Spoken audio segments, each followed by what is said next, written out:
So I'm Madeline Chan. I was formerly a lawyer with like a corporate litigation kind of practice. I moved to Bangkok where I did free legal services for refugees, and now I've founded a shop called Mac Roaster at Amoy Food Centre. So we are a social enterprise coffee stall. We sell coffee to create livelihoods for refugees in Thailand. When I moved to Thailand, I started there as a lawyer, helping them build their legal cases to apply for refugee status. But what I found was that the end result was not very tangible. They would get a card that says, okay, we accept your claim, you are now a refugee. Then you go around with that card, but what can you do? You can't get food, you can't get like a safe place to stay at. Your children still have fever and they can't afford to go to the doctor. So there's no tangible effect for their life. And a lot of them, after they get their positive result, at the end of the legal case, they come to me as the lawyer and they're like, oh, so great, what happens now? And I say, oh, nothing happens now. And it's very discouraging after a while to go through so many cases and find that in the end, nothing changes.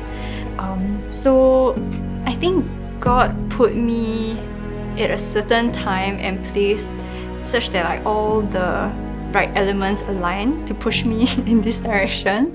One of my very first clients, in fact I think it was my first ever client when I first moved to Bangkok, like this woman, the kind with like 50 children, just like all dripping off her. What happened with her was that I think there was a kill order out against her and all her families, all her children. Like, I took it very personally. In fact, I went around to every single embassy. I was like, what can we do? Is there really nothing we can do? I went to every single refugee assistance organization. It's because I don't know what the rules are that I was so intent on finding a way for them. So for example, this family, because we were the only ones, I was the only one, and me and my colleague who would listen to them, every month they'll come back, they'll be like, we still need rent. And at some point, you can't be the only person paying for their rent, right? I think that's how I decided to move into livelihoods, because it's more sustainable. Instead of just always coming back and asking someone to care about your story, you just earn it for yourself. Yeah, and this is something that was lacking as I moved around the refugee circle trying to find a solution for the family. So I wouldn't say that my vocation is to be like a barista or a hawker. I think my calling is just to a very specific group of people, like refugees, and specifically for their livelihoods. And I'm quite chin-chai about how I go about helping them. If it's law, then I help them through law. I can be your lawyer. And if it's not, then I'll learn how to do whatever skill it takes to help you. And it turns out that for this group, it was learning how to make coffee, learning how to start up a business. I feel that God has given me a special grace to empathize, specifically with the refugee story or what they've gone through. Run through a bit of how the refugee timeline usually works. It usually starts in a place of fear. Maybe where they're at, Christianity is a condemned religion. So it's to the point where there are armed guards stationed outside the house, watching them all the time. It's really living with fear every single day, right? And then the second stage they move on to is the stress of planning your escape, knowing that everyone outside your house is a lot stronger and more powerful than you. You have to grab your children in the middle of the night, climb out of a window. You have one chance to get it right? Or the consequences are so much worse. And then the third stage of their journey is usually getting to the safe country. So in this case, it would be Thailand, right? When they finally cross the border, sometimes they fall to their knees. They're just like, I'm safe. I can rest now. I've escaped this very dangerous situation. I've got my family to safety. But what you find at the third stage is that you actually can't rest and you can't breathe and you can't stop. Which is the hardest part I find to reconcile about the refugee journey, is that it never stops for them. Now their children have fever, no one will give them medicine, they can't afford food, there's nowhere to stay, it's not safe. They go to UN for help and the UN won't listen, or the UN won't believe their story, they just want to send you back. It's like, I don't believe this happened to you. If I can be their lawyer at that point to say, if the UN don't believe you, I fight for you, I make them believe you. Then at least at that third stage, after everything they've gone through, someone is in their corner and someone is fighting when they are too tired to fight already.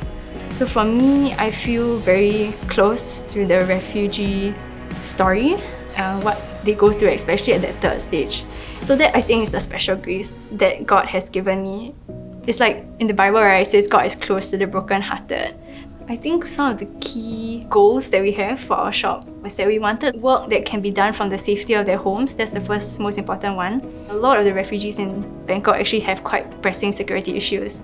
Like we always get cases of like our clients just being put into a van and then they're gone. And then like 6 months later, we're like, oh, they're in a re-education camp in Vietnam. Okay, we didn't know. So they really need to stay at home.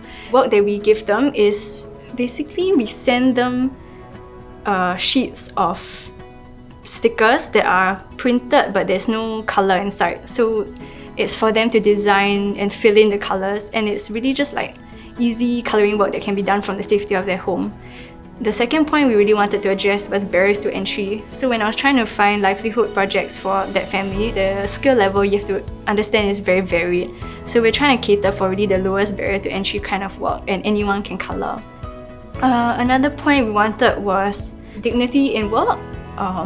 So how we do it is like we'll give you, let's say, 300 stickers a month, and then you design them, you do the artwork on the stickers, and then when you return it, we'll pay you for each sticker. So you don't feel like this is a handout. They've actually worked for this stipend that they get. How it works is that on every cup of coffee that we sell in Singapore, the logo that is pasted on that cup is actually from Thailand. It has been designed and colored there, and then it comes to us, and then we just stick it on your cup.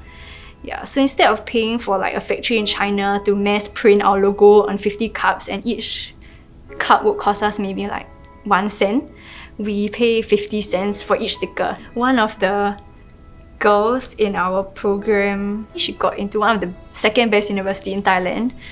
So now she's doing her master's there.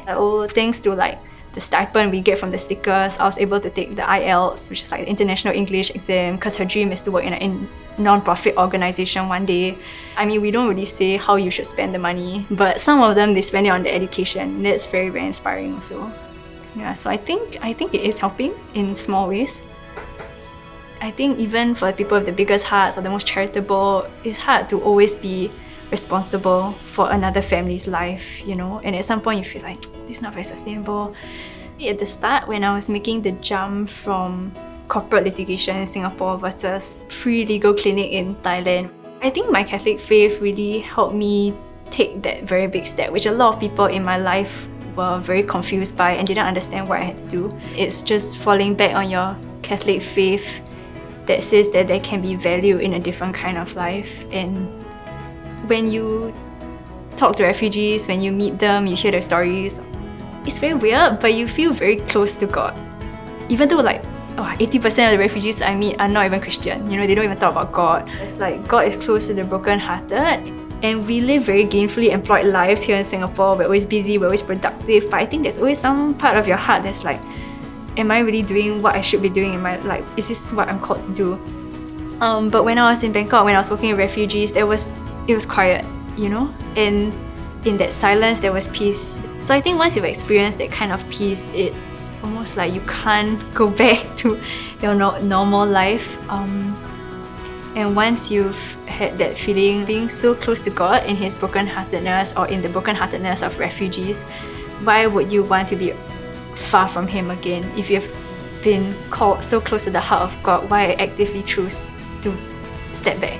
So if you're a young adult, if you feel like you have been called to a specific cause, or you feel like you have identified a solution maybe that doesn't exist, it's really the best time to do it. I don't think you should feel it as unattainable. The thing that you feel in your heart can push you to do like pretty cool things, new things. Just like listen to it and take more time to discern what you could do from there.